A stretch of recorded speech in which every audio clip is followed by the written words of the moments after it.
Hi guys, I am Malika from Platinum Fund. We are a startup incubator that has helped many startups launch and succeed. We've gathered a lot of information that can help your IT startup reach your goals and avoid pitfalls. In a previous video, we were talking about what to do if a venture capital firm says no to your funding request and how to turn this no into yes. In this video, we will cover what to do if you have no contacts for venture capital firms and explore different ways to get them.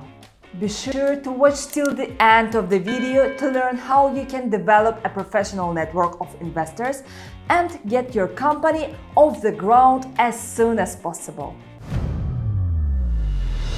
What can you do if you have a startup and need funding, but you haven't made any contacts for funding?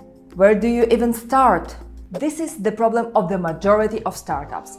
Finding a VC that can match your company can be difficult, and establishing professional contacts is hard when you're just starting out. You might not have working history or reputation that normally gives VCs confidence. When investors hear about your company from somebody in their professional contacts, like another VC, entrepreneur, or even an angel investor, they are much more likely to consider funding you.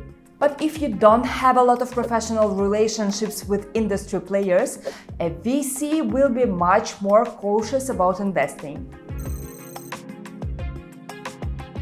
An individual VC normally funds just a couple of companies per year.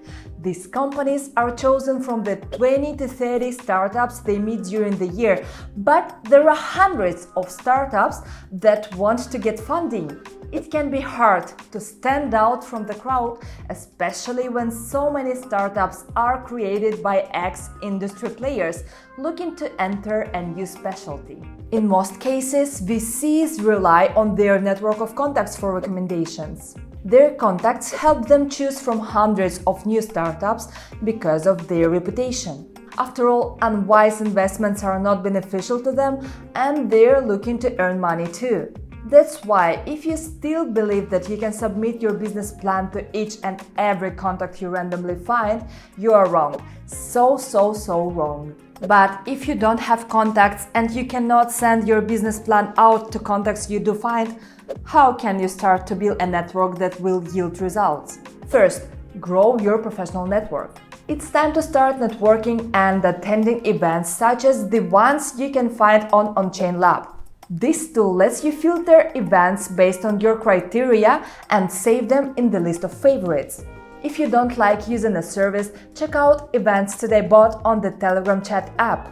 We will leave some links in the description below.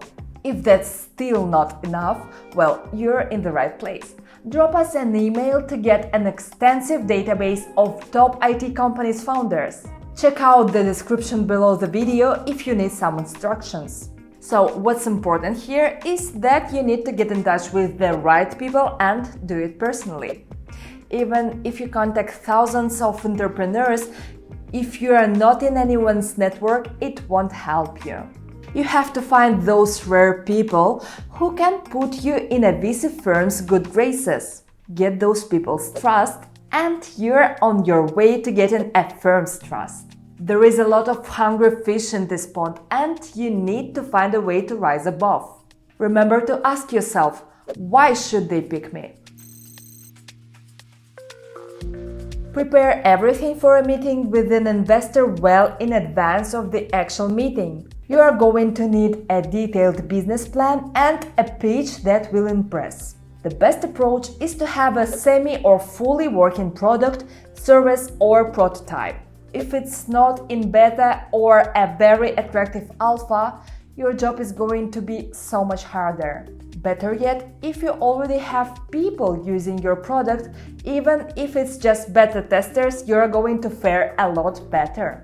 Investors want to know what they're about to give money to, especially in a world of scams, crowdfunded vaporware, and NFT projects that don't go anywhere. Provide some evidence that the product is in the process of adoption and evolution. Show them how your product can change a person's day-to-day or a company's established operation. If you get them interested, you're over halfway there. But let's take a step back because we are talking about funding. What if you don't have anything to show, let alone the funds to develop something tangible? That means your presentation needs to be really shiny. Polish it, include images, mock-ups, research, and whatever else you can show that your idea is worth funding. It's important that you don't go crazy either. Don't make a long business plan. Investors usually don't have the attention spans to devote to a new product, especially if you don't have anything real to show. They will be making a decision based on a presentation of 10 to 20 slides. Make those slides easy on the eyes, persuasive, simple, and informative. Sometimes less is more. By the way, some of your potential investors will want a long business plan, so it's good to have one prepared for sharing. But if you get to this point, it likely means the investor has concerns, so prepare yourself to walk away as they're likely not going to say yes. It's time to do some research on venture capital firms and investors. Look for investors that are already interested in your sector. It's not productive to pitch an investor on education or healthcare if you are developing a metaverse. You would have to explain everything, which leaves a bad taste in everyone's mouth. There are many ways to get the right contacts, but the first approach should be to visit specialized events and network with people you meet there. Remember, great networking events can be found on On-Chain Lab. Another approach is simply go work for a startup that got funding from investors or VCs. This is the long road to owning a successful startup, but the knowledge, contacts, and experience you can get from spending a couple of years at a startup are irreplaceable. After you get some experience, create your own startup and use the contacts you've already made. Another option is to get a job in a large tech company like Google, Meta, or Apple.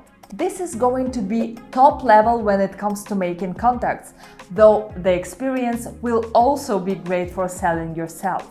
Get some experience and go to work in a startup that has received venture funding or jump right into your own.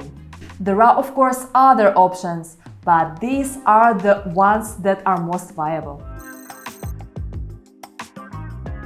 For one reason or another, maybe none of these avenues work for you. Hey, that's okay. There are alternatives.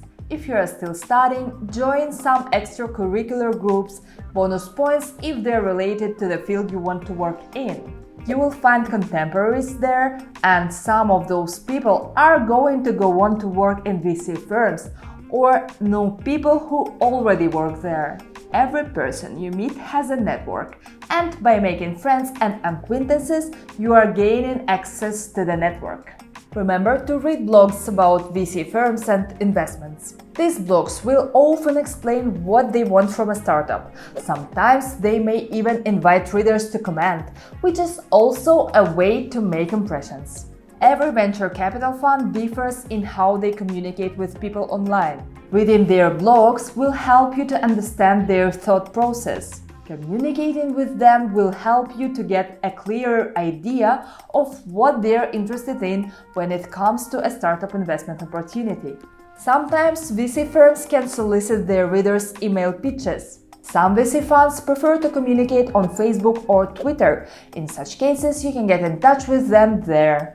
It is a good idea for every startup to have its own blog. You can publish updates on the progress of your company, your opinions, and other interesting things that are going on in your professional sphere. Look at blogs like an additional resource that can attract attention. If you're a programmer, you can contribute to valuable open source products. It's a way to build notable software that others can use and create a reputation independently on what jobs you are going to take in the future. If the product has a lot of users, you can even use it to explain to an investor why they have to choose your startup for funding. In most cases, it works much better than carefully designed pitch. And again, for the third time, Do not forget to go to events. All those events can be found on On-Chain Lab or through Events Today bot. Finally, if none of these options worked, you can check whether you can get funding from an angel investor. Angel funding comes from individuals and usually gives smaller sums than VC firms. On the upside, they normally have investor contacts, and after you receive angel funding, VCs may soon follow.